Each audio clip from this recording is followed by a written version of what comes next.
Thank you. It's election night 2016. You've anticipated my narrative emotion. I'm watching our entire family go through the predictable phases that so many families of our kind went through that night, from confidence to doubt to uncertainty. It rather recapitulated Western man's disillusionment with the idea of God, beginning with a slight shade of skepticism and ending in a state of total despair. And in the midst of this, I notice above all my 17-year-old daughter, Olivia, having what seemed something close to a nervous breakdown. Her body began to shake. She literally, as she would say, 17-year-olds loving literally as an adverb, she literally began to tremble. And as she would say, she was fully freaked out. Now, I hoped she wasn't fully freaked out because she was watching a change in administrations, seeing the necessary oscillation of political parties in power, which are as inevitable and essential to a democracy as a change in the weather. No, what frightened her, and what frightened me, was the sudden specter of a kind of authoritarianism that she had never thought she would have to accommodate, and an authoritarianism with a special predatory taint. So I said to her, watching her distress, "Listen, darling, why don't you and I just go outside now, and we'll just go for a long walk around the neighborhood?" And I put my arm around her. She's much taller than I am, as both of my children are. And we began to take a long walk around our Manhattan neighborhood. And I reaffirmed for her the liberal and humanist values that she had been brought up with. I pointed to significant moments in history that would illuminate that night. I showed her that political action proceeds from the ground of family and communal life upward, and that no government or politician could fundamentally change or affect it. I filled her with new nerve, I gave her new hope, and we came back home with her chin up and her heart lifted. Not one bit. Not even slightly. After about 40 minutes of my efforts, I could see that she had lost interest entirely and was, like every other 17-year-old girl, merely consulting her phone and getting whatever reassurance she could from the steady stream of OMFGs from her friends. But I made a kind of mental memorandum at that moment that at some point I would write a letter on liberalism to my daughter. I would try and do the work on paper that I had failed to do by tongue that night. It made me start thinking about what it meant to be a liberal, what liberalism itself was and had been. We all know that there's no name or title more likely to produce a sneer of contempt and disdain from right and left alike.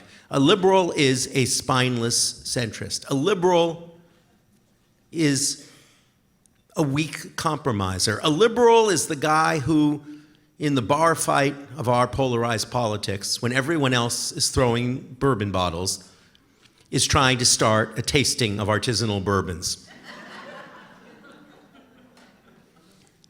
There may have been a brief moment sometime between April of 1961 and November of 1962 when it was fashionable to be a liberal, but that moment has long passed from all of us. And yet, if you asked me to identify myself, I would think of myself as a liberal, a believer in the heritage and the legacy of liberalism, a believer in the institutions of liberal democracy, and a practitioner of a kind of faith in the ongoing necessity of those liberal institutions. So when I began thinking about what I ought to tell Olivia and what I wanted to tell Olivia, I stopped thinking about trying to persuade her with principles as I had done on that unsuccessful night. I stopped thinking about trying to give her wise saws and abstract instances of liberalism, and instead I began thinking about the people I admired, the heroes and heroines who I had read and absorbed and written essays about over 30 years for the magazine I work at, and who had haunted my imagination. And the stakes of this venture seemed to me very high and very significant, because Olivia was at that crucial stage where she was about to leave home and start college, and everyone who is leaving home for the first time needs a few good words from a parent. Some of you may remember that D'Artagnan's father, in the beginning of The Three Musketeers, tells him, when you go to Paris, fight a duel with everyone you meet. My own father told me when I left Canada to go to New York City, he said, just remember one thing, never underestimate the other person's insecurities in New York. Think about it, it's a powerful message. But what I wanted to give Olivia on leaving home was a kind of liberal testament, a kind of liberal faith, even, more simply, a kind of ride, a kind of liberal Pirates of the Caribbean ride in which we could go by tableau and personalities. And she could see what I meant by liberalism not as a set of abstract principles, but as a set of lived lives. Because it seemed to me liberalism was at its greatest, not as an ideology, but as a temperament and a tone.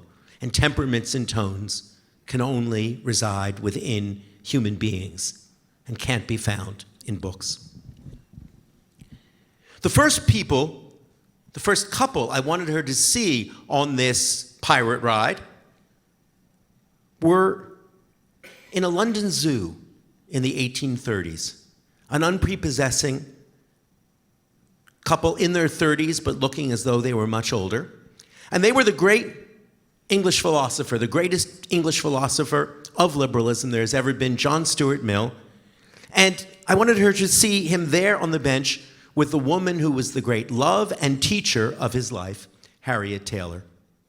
Now, the love story of John Stuart Mill and Harriet Taylor is an extraordinary one. She was married when they met and fell desperately in love, unhappily married to a man much simpler and weaker than she was. And they began courting clandestinely throughout London. And their favorite place to meet and court and converse was a bench outside the rhinoceros cage at the London Zoo. The rhinoceros had arrived in 1826, and they were courting in the 1830s, and they would leave little notes for each other. Let's go by our old friend Rhino today. Meet you by our old friend Rhino at 2:30. Because with the kind of acuity that belongs only to philosophers, they had realized that everybody who came to the zoo would be looking at the great Rhino and never at the couple on the bench behind him. Now, throughout his life, John Stuart Mill always said that Harriet Taylor was the most intelligent, the most gifted, the most powerful, and the most important intellectual influence that he had ever had. And for 150 years after her death, scholars conspired to make it seem as though John Stuart Mill had simply wildly overrated her mind and her influence out of an excess of love.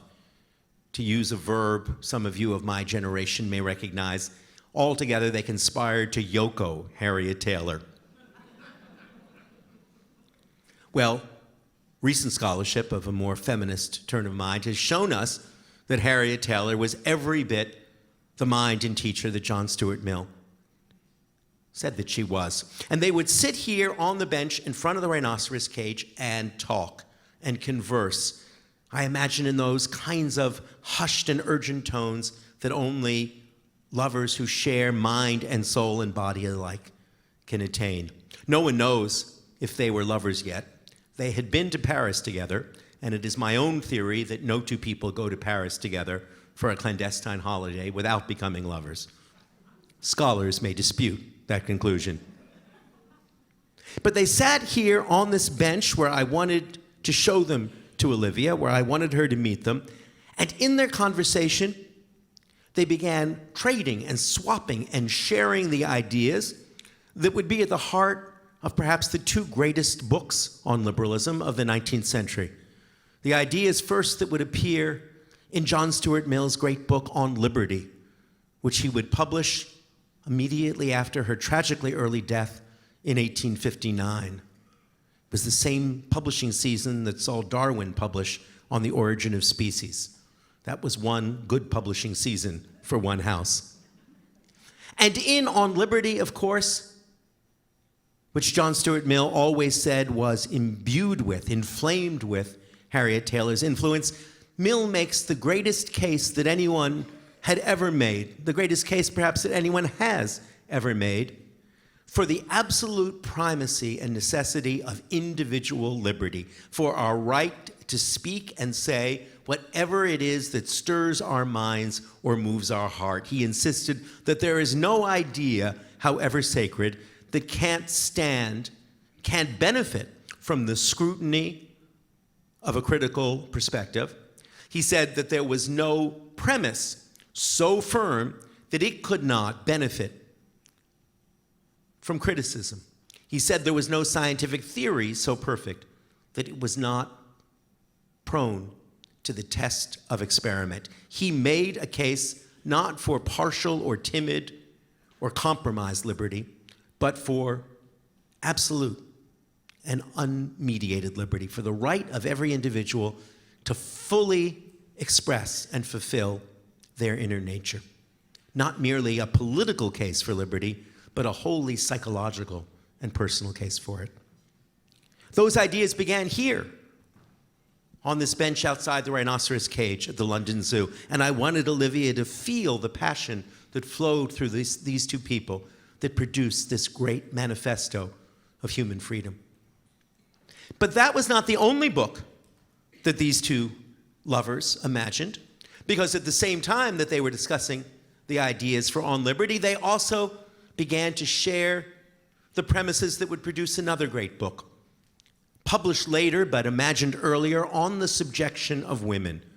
And if John was the impetus for On Liberty and Harriet the editor, she was very much the impetus for this book and he the editor. She poured all of her experience as a woman who had, on the moment of her marriage, been deprived of her very civic identity and made, as she says, subject to the petty tyranny of a mediocre man. All of that she poured into these conversations and eventually into these pages. And once again, this liberal couple did not make a timid or centrist or cautious or timid approach to the question of women's freedom. No, they made an absolutist and passionate and powerful approach. They said not merely that women should be allowed into the public square to speak in the public sphere. No, they said women deserved and must be given by the state, by the government, by society itself, rights exactly on par with and equal in every way to the rights of men. It was not the first feminist manifesto that had ever been written, but it was the most absolute feminist manifesto that had ever been written, and it lived entirely within a set of companionate liberal principles. Because the astonishing thing about this couple by the rhinoceros cage and about these two books that they birthed through their passionate conversation is that they seem to embody principles that we might otherwise imagine opposed. On Liberty is a statement of the necessity for individual liberty. On the Subjection of Women is a cry for social reform, for using the instruments of the political state to create greater equality among its citizens. Now, people will say, people said then, people say still, that those two goals, individual liberty and its affirmation, ever greater equality and its pursuit through politics, are somehow in opposition, that equality and liberty are fundamentally in tension and opposed. But it was the vision of these two that those two things were not opposed, that they were perfectly complementary, that if we believe in the liberty of the individual to fulfill and pursue himself. It's only possible to imagine that if we imagine everyone else, all our fellows, all our surrounding and encircling citizens possessed of the same kind of liberty themselves. Liberty is meaningless if it is provided only to me. It takes on meaning as it becomes multiple. And that was the core vision that John Stuart Mill and Harriet Taylor had on their bench outside the rhinoceros cage at the London Zoo in the 1830s. The possibility that those two ideas, liberty and equality, could go together the way that a tightrope walker sees no contradiction between keeping her balance on the tightrope and walking forward on the tightrope. That's not a contradiction in tightrope walking. That's the point of being a tightrope walker.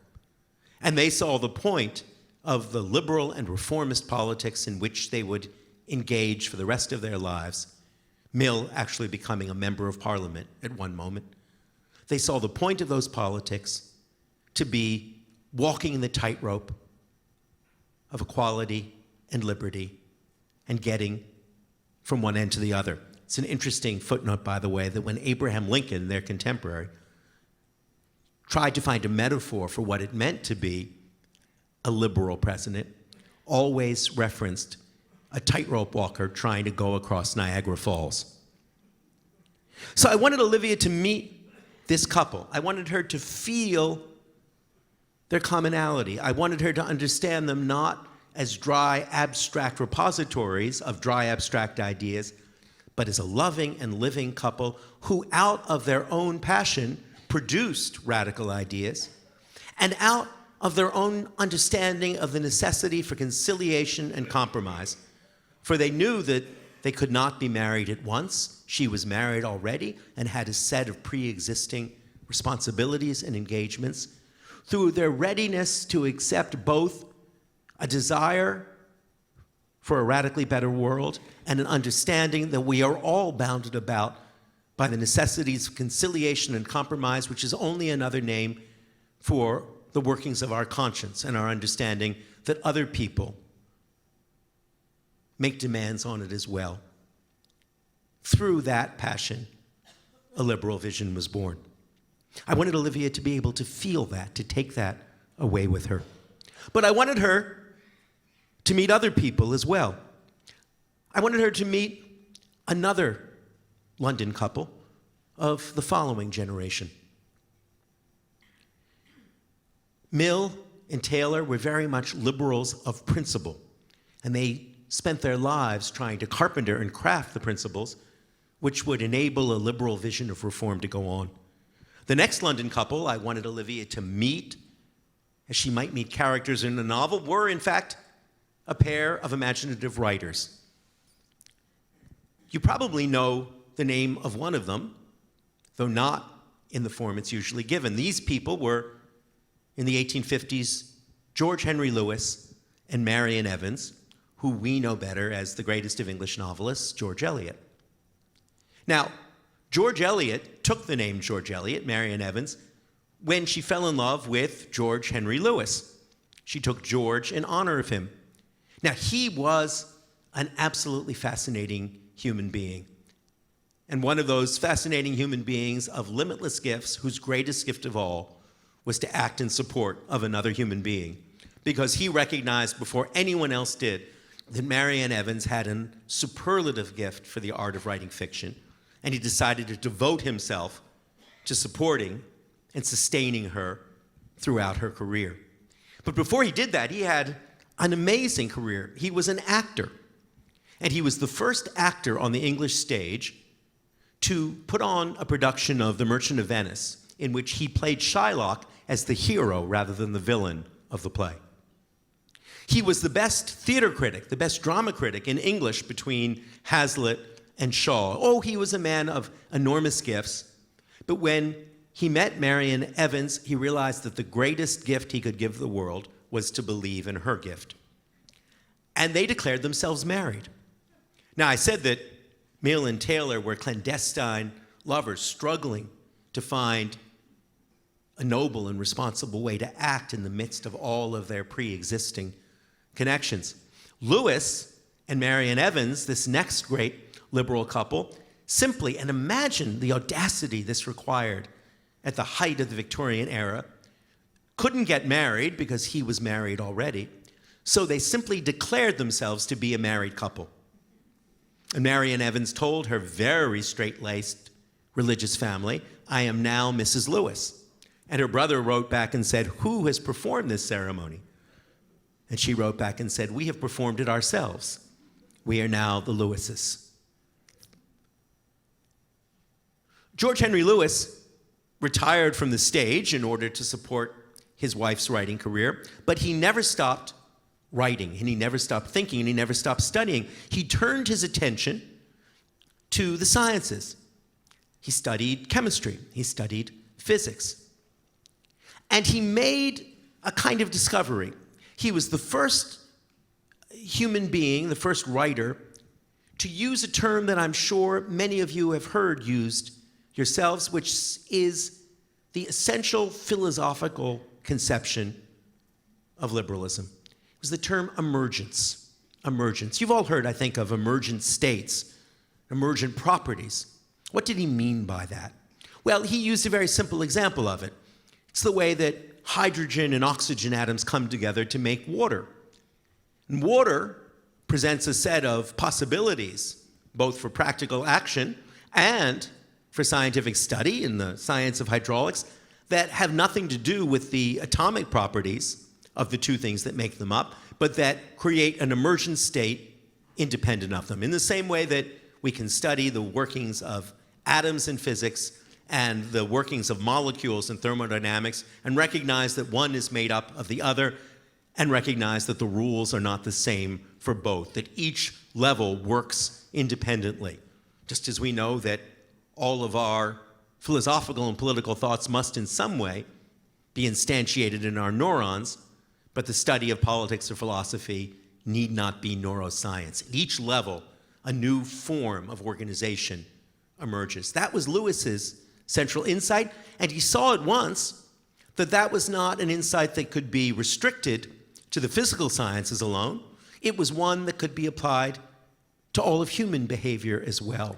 That the essential way that we alter and change, the essential way that new and more humane forms of society present themselves to us is not through sudden cataclysmic change, but exactly through a Darwinian process of slowly emerging evolution. If you think of it, that's exactly the same principle that you'll find in George Eliot's novels. Go back and reread Middlemarch, which I suspect many of you were made to read in your teens or 20s. It's a much better book to read in your 40s or 50s, trust me, because it's exactly about the process of that kind of psychological and political emergence in the course of a woman's life. Dorothea, the heroine, begins as a simple girl. Then she becomes an idealistic wife. Then she becomes a wildly disillusioned wife. Then she becomes a lover, and finally ends as a wiser and freer and independent woman. But at no point along that beautifully delineated arc has there been a single moment of cataclysmic change. No, George Eliot didn't write the way the great and wonderful poetic radical Charles Dickens did, imagining a sudden epiphany on Christmas Eve that would turn a miser into an altruist. No, she observed human life as it is, ourselves as social animals who could evolve and emerge through a process of self-education. That was a new kind of liberalism, not a liberalism of principles, but a liberalism of process, of which George Henry Lewes and George Eliot were as much the hero and heroine who I wanted Olivia to meet and to be introduced to, as Taylor and Mill had been of the founding liberalism of principles.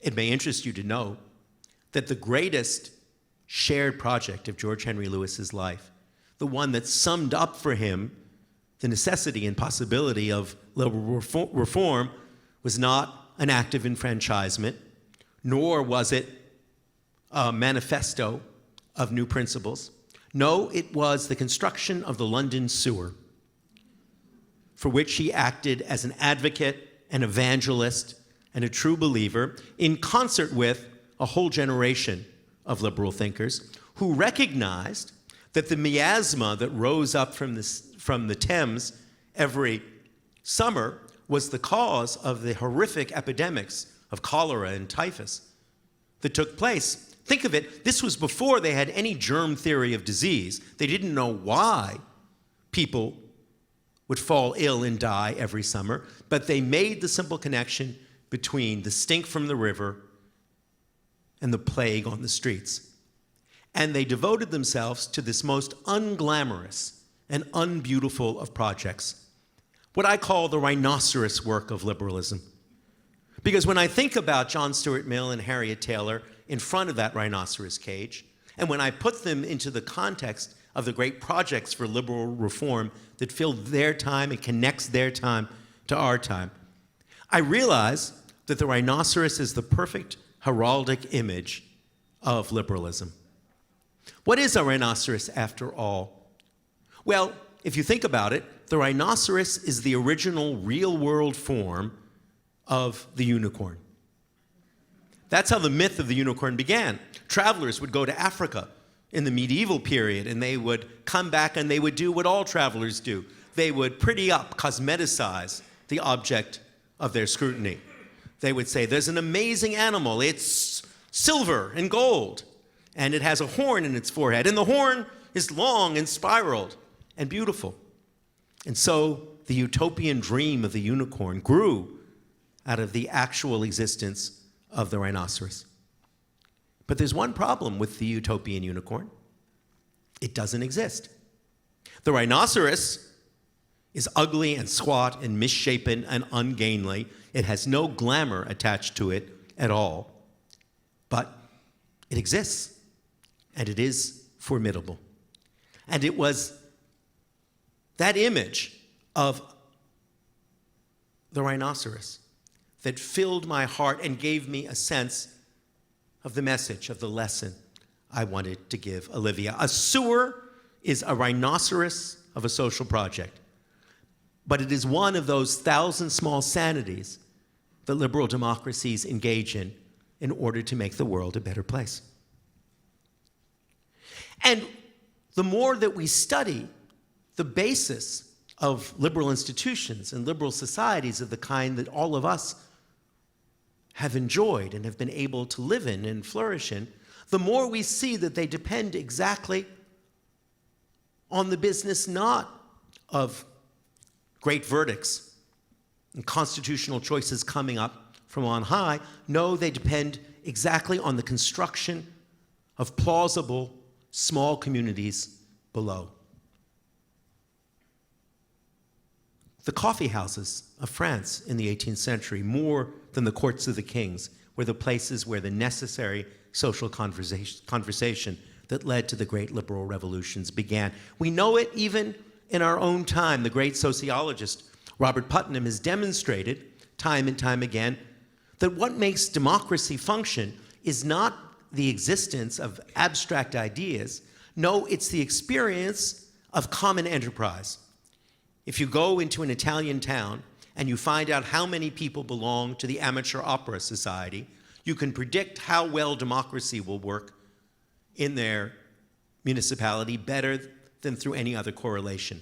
If people have the experience of working and living, coexisting, negotiating with others not of their clan or genetic kind, they have begun to do the necessary work that allows liberal institutions to grow.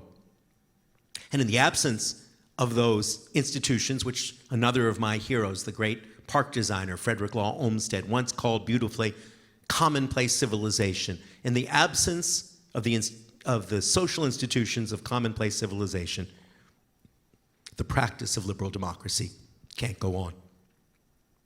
So I wanted Olivia to see this genealogy not of dry, abstract, atomized, contractual thinkers, but this genealogy of passionate people trying to make a better world. I wanted her to have that and take it with her. But Olivia has the happy habit of contradiction. And she said to me, when I took her on this ride, when I would talk about this with her, she said to me, "Dad, those are beautiful stories, and I certainly admire and love those people, and I see why you are inspired by them. But what real relevance do they have to the crisis that we've struck now? What real hope do they hold out at a time of national emergency, of immediate crisis?" So I tried to think of more immediate figures, heroes and heroines, not of our time necessarily, but of a time just preceding, who I could introduce her to. And I thought of a still underrated figure who had moved and inspired me, and that was the great civil rights activist Bayard Rustin. Oh, I wanted Olivia to meet and live with Bayard Rustin for a little while. People forget about him now, but he was the great gay and African-American activist who organized the March on Washington. When people say, organized the March on Washington, what does that mean? Well, Rustin was a man who was imprisoned 25 times in his life, as he said, 24 times for being black and once for being gay. And in 1962, he had been excommunicated from the civil rights movement because he was a homosexual. This was a time before the struggle for gay rights had been fully incorporated or even had begun to be incorporated into the struggle for human rights. And so he had been left out and excommunicated, banished from the movement. But when A. Philip Randolph, the great Union leader, and Dr. King began trying to plan the March on Washington, they realized that he was absolutely essential to their cause because Rustin was a great organizer. And they called him back, and he sat in a room on 136th Street with a bunch of kids, and they organized the march. What does it mean to organize a great march of liberal activism? It means not having rhetorical flights.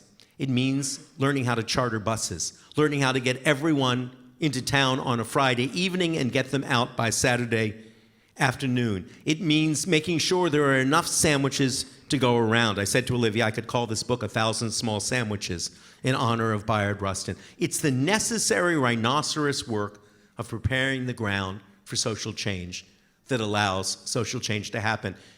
Rustin once said, lovingly but mockingly, of Dr. King is a saint, but he couldn't organize vampires to go to a bloodbath. Rustin could. And that's where his heroism resided.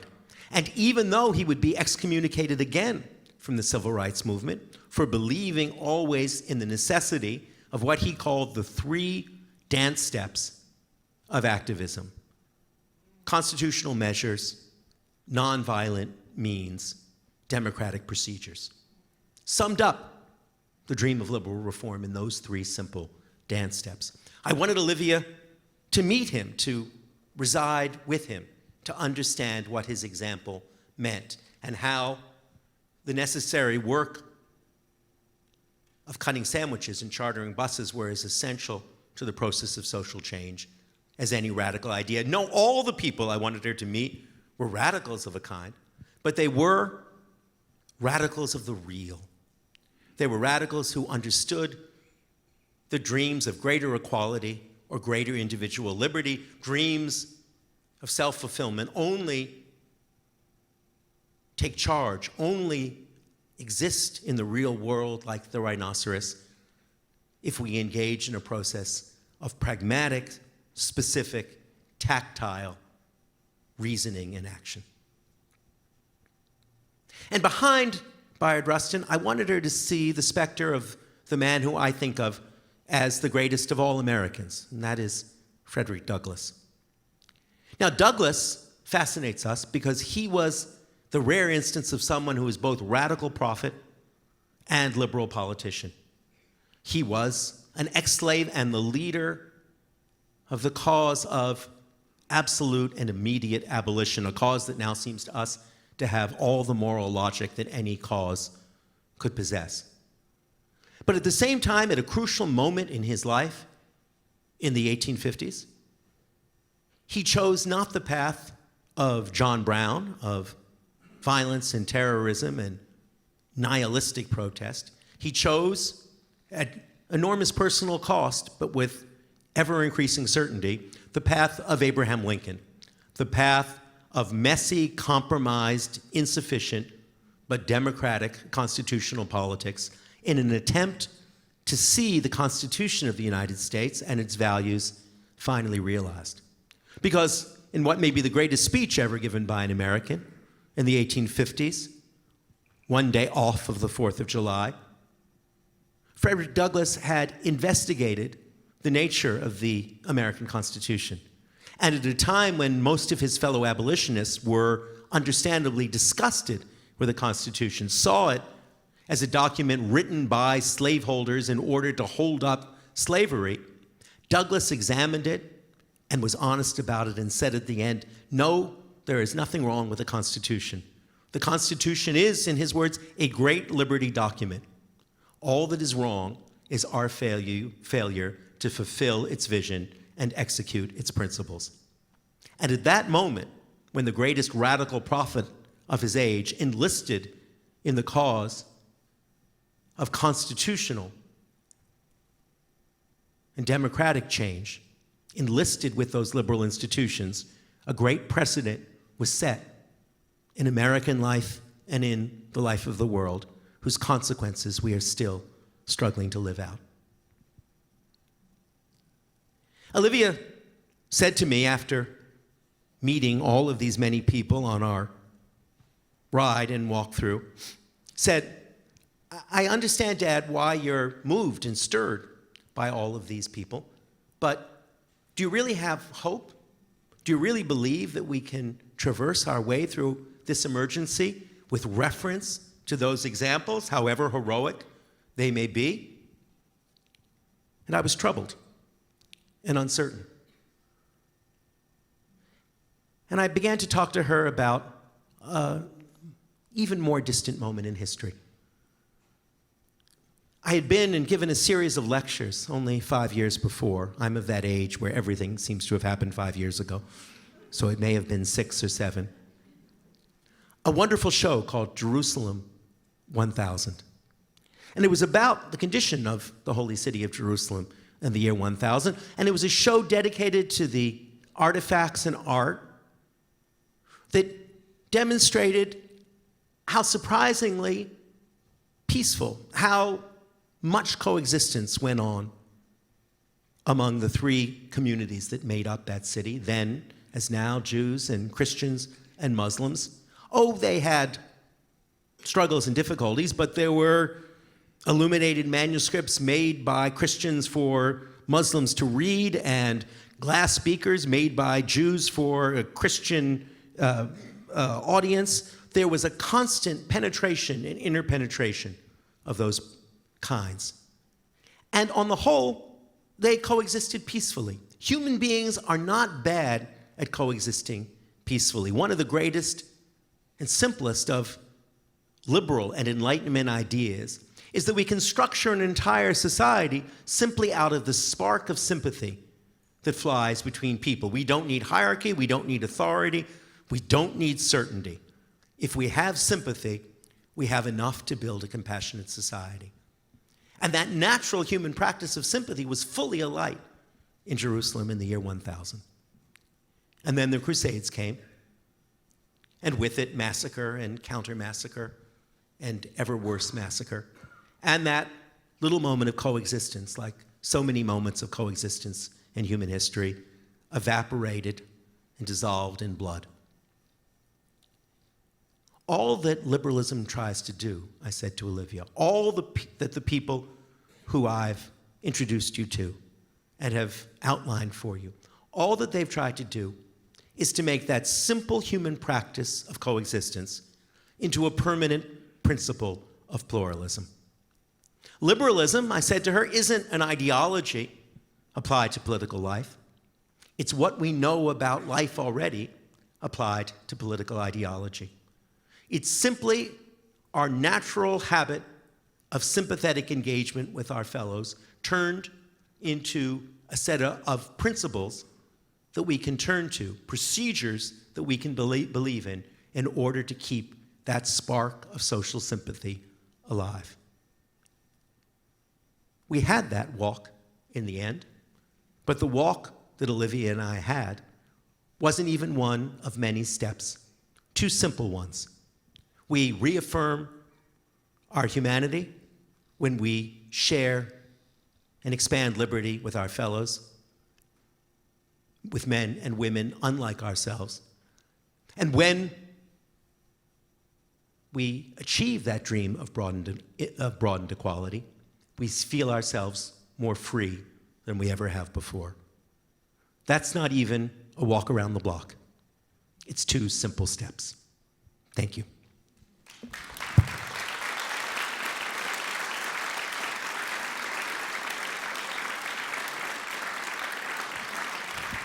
Thank you. I've thrown a lot out at you. I've given you a précis of my new book, A Thousand Small Sanities. That's essentially its content. Now you don't have to read it, though I'd be glad if you did. And in the meanwhile, I'd love to take your questions on the ideas I've thrown out at you tonight.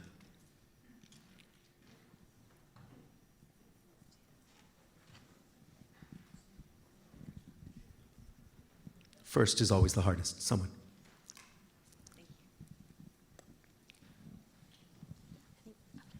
Thank you.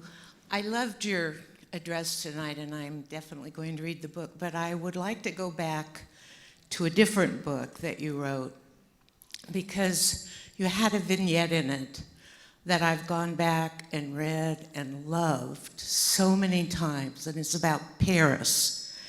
And you and your son, who was quite small, would go into, I think, a bistro, and there was a pinball machine, and you would move a chair over to the machine so he could be up high enough to watch you play. And you did this with some frequency.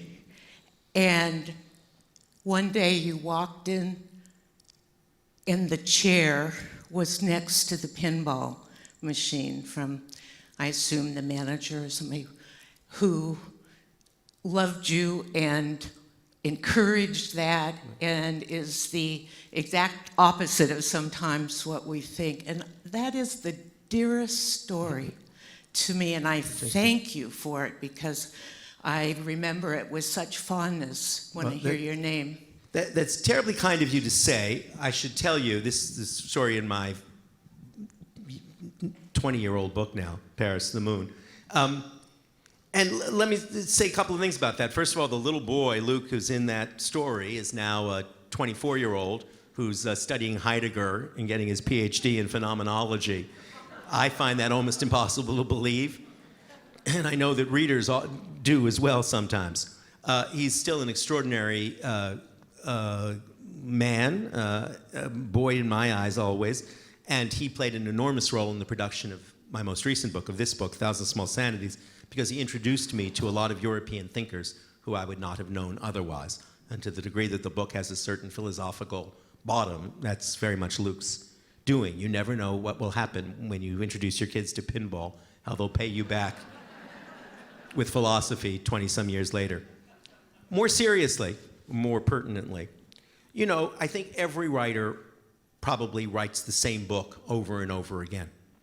And that book, Paris, the Moon, though it was written in a time of much more optimism than the time we're in right now, though it was written in a tone of comedy and farce and joy for the most part, though there's some very dark parts in it that I made sure to include, particularly though people don't remember this, there's the whole central chapter, and the longest chapter in the book is about the trial of Maurice Papon, the collaborator. Nonetheless, though it was happier in tone for the most part, it was really about the same things I'm talking about tonight, things I wanted to introduce my daughter Olivia, who was born in Paris, and at the end of that book, too.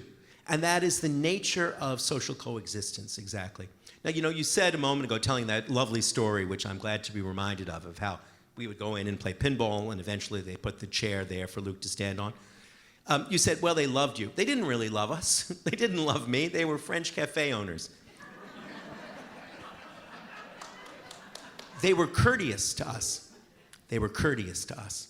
They understood that we were clients, we were regular customers, and that we had certain special needs and desires, and they placated those. That's exactly what I mean by the practice of coexistence. And one of the things that book is about very much is about how we learn to coexist with people unlike ourselves. Sometimes in the course of the book, as I learn the complex and intricate and often exasperating rituals of French life, I go crazy with exasperation. But by the end of the book, I've learned to have enormous respect. I've slowed down and come to have enormous respect for the often, to an American eye, needlessly ornate and superfluous manners of French civilization. That's the subject of this book as well. How do we live with people unlike ourselves? How do we live on terms of peace and pluralism with people unlike ourselves? I treated it in a farcical, in a humorous, in a lighthearted way in that book, because that's how that moment felt.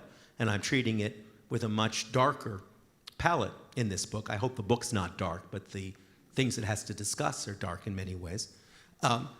But I think every writer writes the same book over and over again. Probably every writer writes the same sentence over and over again. And that's very much my book and my sentence. And it's the one that's come up again and again. I wrote a book about Lincoln and Darwin just 10 years ago. And it was about the same set of human concerns, right?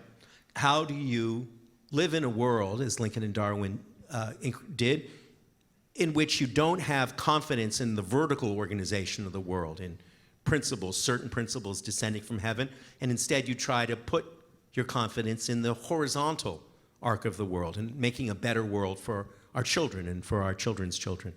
It's again the same question of how we live in a world where we have to coexist and cannot try and dominate. I hope I've made that a repeated subject in everything I've written. Question over here to the right. Please. I, like you, have John Stuart Mill as a hero, and I, like you, consider myself a liberal. I read an article, I'm going to say 5 years ago, it's probably more. Isn't that an astonishing thing? Because we really mean 5 years. It feels like 5 years. That's what advanced cognition gives us. Distinguishing, it was a sociological study, distinguishing between the words liberty and freedom. And it found that liberty was usually associated with the preposition to, and freedom with the preposition from, and that people who spoke about liberty tended to be people of means, and people who spoke about freedom tended to be people without privilege. And I wonder whether you think that liberalism and liberty skew towards those who have, rather than those who have not. It's a good question. I didn't know that particular study. I haven't heard of that study before. But it's exactly what I was trying to get at in talking about John Stuart Mill and Harriet Taylor together. It's we amputate liberal thought and liberal philosophy if we think of it only as liberty too. It's a very important part of Mill's thinking, right? That he wanted people to be free to be themselves, to find themselves. His vision wasn't utilitarian in the sense that he wanted them just to pursue their maximum material goals. He wanted them to play music and write poetry and to be free to do those things. But at the same time, and that's what makes them such an extraordinary couple, the freedom she was talking about was freedom from, because she belonged to the oppressed class of Victorian women. And she was teaching him about the necessity of freedom from, even as he was imagining the necessity, to use your language, of liberty too. And the point that I hope I was making, and I was trying to make clearly, is that exactly the ambition, the glory of the project of liberalism that they were pursuing was it didn't see a contradiction between those two impulses, between those two beliefs. If we only think about liberty too, which is the libertarian trap, then we're abandoning our responsibilities to our fellows. We're failing to act as the social people, the social animals that we are. If we achieve freedom from, we must want to achieve freedom from for a reason. One reason is to have liberty too, again, to use your language, to be the people we have the capacity to be. It's why, to come back to another one of my heroes, Bayard Rustin, it took him a long time to get to the point where he could talk about his own nature as a gay man as being one of the things that was he wanted to be, have the liberty to express. So exactly the point I'd make is that the best of liberalism, the finest expressions of the liberal project are combine the two and insist on combining the two. That's what makes liberalism for me a temperament, an ambition, a human project more than it is an ideology with axioms and certainties. Because at every one moment in our existence as citizens, we have to renegotiate exactly that balance, the tightrope walker's balance between staying balanced and moving forward. That's the moral adventure of liberalism, as I put it in the book.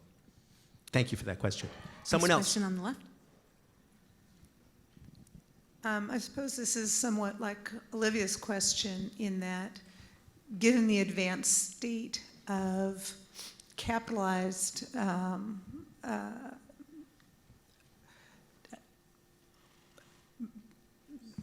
democracy, or whatever you would call the state of the United States these days, with the great influence of money in politics, the cost of running for office, gerrymandering, and so on.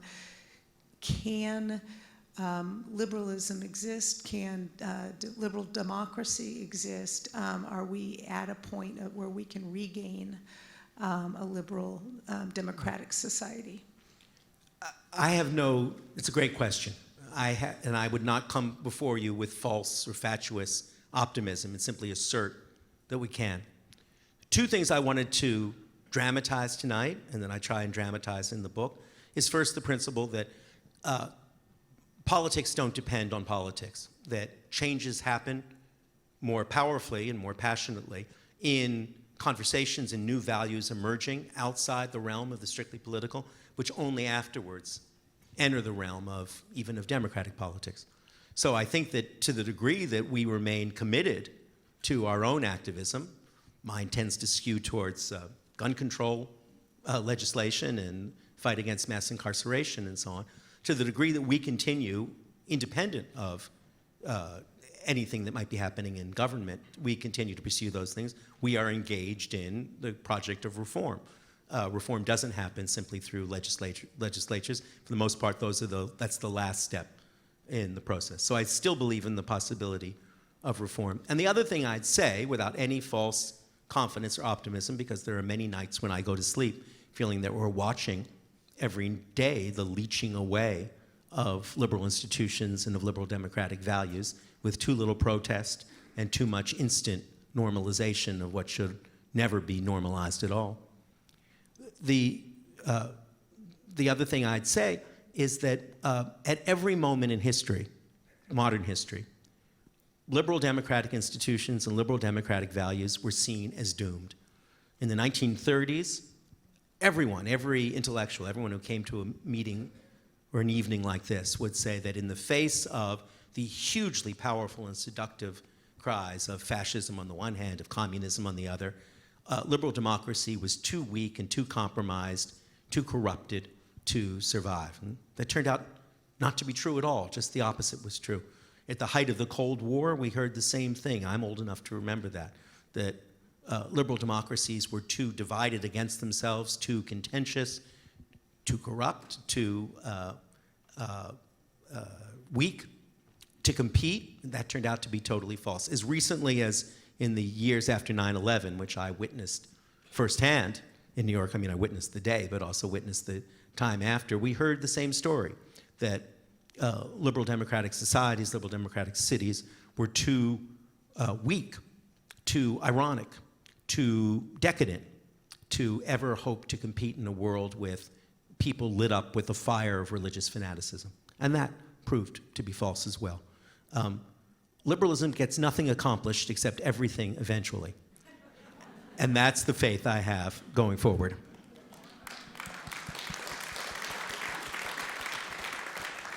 Someone else. Question up here to your right. Thank you for your inspiring talk. I couldn't help thinking, as you were speaking of a thinker I'm sure is very important to you, Alexis de Tocqueville, Yes. who sees liberty and equality as both fundamental principles of American democracy, but he sees them really at great tension or really war. And he says, in this constant war, equality is what wins, and liberty loses every time. So I was wondering how you would adapt his ideas to your notions. Great question again. I wrote an essay about Tocqueville for the New Yorker in the month after 9/11 because it was somehow felt very forward at that time. Tocqueville, you're absolutely right, was a pessimist of a kind about the long-term welfare of a democratic project. He thought that the forces, as you say, of equality would tend to flatten and destroy the forces of liberty. And at any one moment, that seems possibly the case. But I think he was unduly pessimistic. I think he was unduly pessimistic about the possibilities of reform in his own country, in France, which turned out finally to be plausible. You know, at any one moment, we get only a very partial picture, not just of history, but of the way things might go. One of the places that I begin this book, thinking about Tocqueville in France and America, is with the story of the Statue of Liberty, because most of us as Americans associate the statue with the epic of immigration, because it was the first thing our parents or our grandparents saw when they arrived, and what my grandfather continued to refer to as this country throughout his life.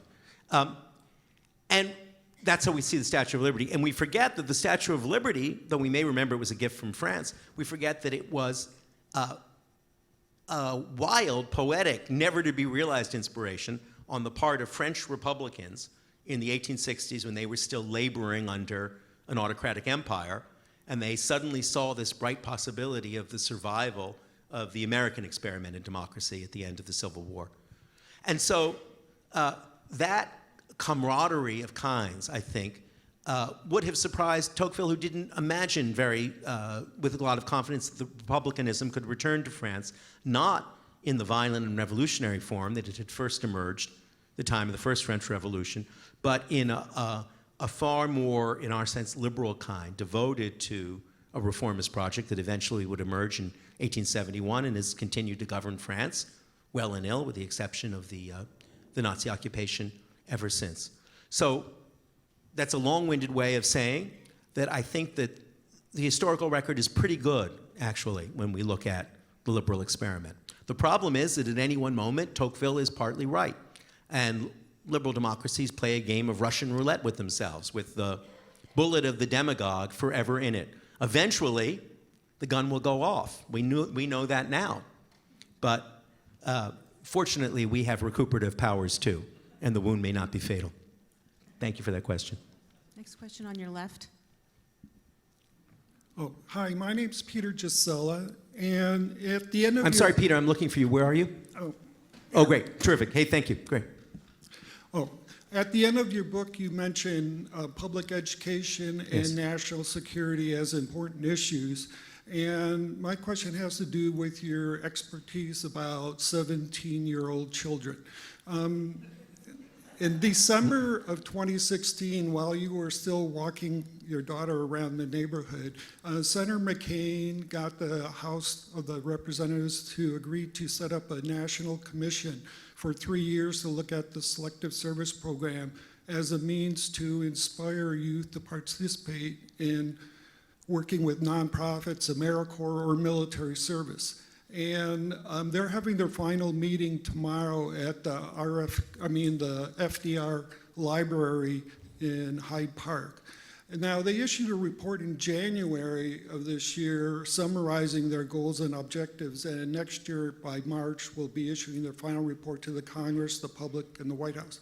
My two questions are, the media has not really covered this. Some of the local newspapers will say, this commission's coming here, but the New Yorker, New York Times, Washington Post, nobody talks about this. My second question about the 17-year-olds, 40 years ago, in 1979, exactly 40 years ago, a congressman proposed moving the registration from the 18th birthday to the 17th birthday in order to facilitate a one-year discussion on civic values and consideration of voluntary civic service. And for 40 years, I've told people about it, and they ignore it. So, Thank you. That's a terrific question. I would say, first of all, I'd be terrified to have my daughter Olivia in the army. We would have a little Napoleon shortly, and she's a highly imperious and competent person. I take your question very seriously, and I think it's something that I try to talk about at the end of the book. I didn't want to make this book a political manifesto or in the sense of a political platform. Lots of people who do that far better than I do. That's not my gift to the degree I have one. It's certainly not my expertise. But I did at the end of the book. I wanted to affirm values and open up a new genealogy of personalities and kinds. But at the end of the book, I felt obligated to talk some about how I imagined we could renew liberalism for the next generation, for the next time. And I talk about the 3 Ps, about making liberalism more public-minded and more patriotic and more passionate. What you're talking about, in a funny way, is both about public-minded and the patriotic. I think that the idea of national service is a fantastic one.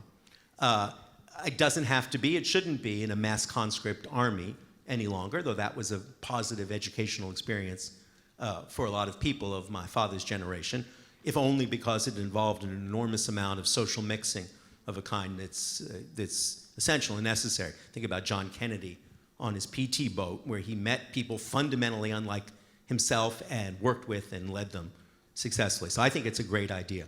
I don't think it's as forgotten as you think it is. I went to hear Mayor Pete talk not long ago, and a commitment to national service is one of the fundamental planks of his platform, something he believes in passionately as someone who was a serving officer himself, something he feels doesn't have to be expressed only in the military or even primarily in that way, but it's something that would act as a kind of public-minded glue that would give all of our 17-year-olds a more instantaneous and more powerful sense of collective purpose.